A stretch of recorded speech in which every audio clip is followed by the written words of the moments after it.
পানি খান। তুমি এ বাড়িতে?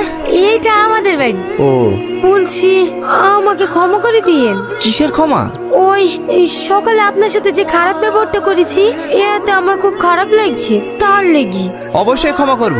তার আগে বলো, তুমি আমাকে যে জলটা খাওয়ালে এই জলটা কোথাকার? কেন ঘাটের পানি? খেতে কি আপনার কোনো অসুবিধা হয়েছে নাকি? না না, অসুবিধা হবে কেন? ঠিক আছে। বুড়ি মা ডাকছে, আসছি। মা, ও দেখো কলকাতার বাবা বসে আছি, এখনো ঘুমায়নি। ওরা সব ঠান্ডা ঘরে ঘুমায়, আমাদের এই ঘরে ঘুম আসে? মা, কালের পাখা ঠান্ডা হাওয়া। তুই ঠিকই বলিস বুড়ি, বেচারা গরমে কষ্ট পাচ্ছে, যা পাখাটা দিয়াই গা। আপনার গরমে ঘুম আসে না তাই না? এই লেন, এই পাখাটা দিয়ে হাওয়া খান, তাহলে ঘুম চলে আসবে। এটা দিয়ে?